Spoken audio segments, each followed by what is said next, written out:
กระทรวงศึกษาธิการและกีฬาประกาศการจัดตั้งของสถาบันค้นคว้าวิทยาศาสตร์การศึกษาในวันที่ 1 เมษายน 2025 ที่สถาบันค้นคว้าวิทยาศาสตร์การศึกษากระทรวงศึกษาธิการและกีฬาได้มีพิธีประกาศการจัดตั้งและรับฟังการโอ้ลมชี้นำของสหายห้องศาสตราจารย์ปริญญาเอกพุทธศิมลวงศ์กรรมการศูนย์กลางพรรคเลขาคณะบริหารงานพรรคกระทรวงรัฐมนตรีกระทรวงศึกษาธิการและกีฬามีการนำขั้นสูงกระทรวง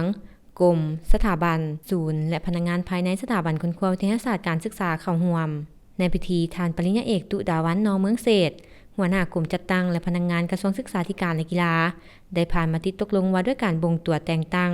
เลขาคณะพรรคหักฐานสถาบันค้นคว้าวิทยาศาสตร์การศึกษาฉบับเลขที่113/คพสกคณะประจำพรรคกระทรวงศึกษาธิการและกีฬาเห็นดีบ่งตัวแต่งตั้งสหายปริญญาเอกวงศ์เพชรอุดมฤทธิ์เป็นเลขาคณะพรรคหักฐานสถาบันค้นคว้าวิทยาศาสตร์การศึกษาและขอตกลงว่าด้วยการมอบสิทธิ์ฉบับเลขที่1426/สสกรัฐมนตรีกระทรวงศึกษาธิการและกีฬาตกลงมอบสิทธิ์ให้ท่านอุทิศทิพมณีรองผู้อำนวยการสถาบันค้นคว้าวิทยาศาสตร์การศึกษาเป็นผู้รับผิดชอบในการนำพาชี้นำรวมเวียกงานของสถาบันค้นคว้าวิทยาศาสตร์การศึกษา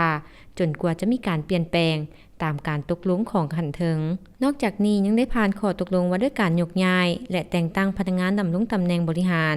ของสถาบันค้นคว้าวิทยาศาสตร์การศึกษาฉบับเลขที่1425/สสกรัฐมนตรีกระทรวงศึกษาธิการและกีฬาตกลงยกย้ายและแต่งตั้ง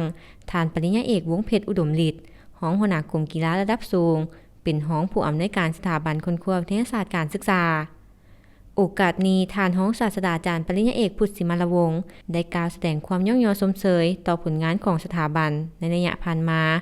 ที่ผ่านพาข้อยุ่งยากทางด้านเศรษฐกิจและเวียกงานหลายด้าน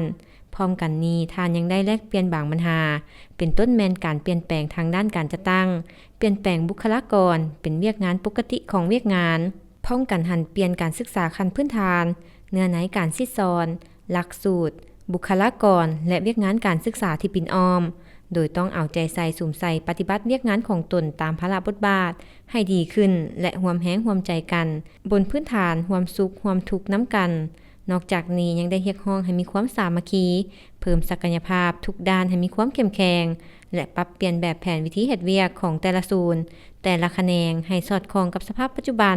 ว่องไวทันสมัยทันเวลาและพัฒนาให้ดีขึ้นเรื่อยๆ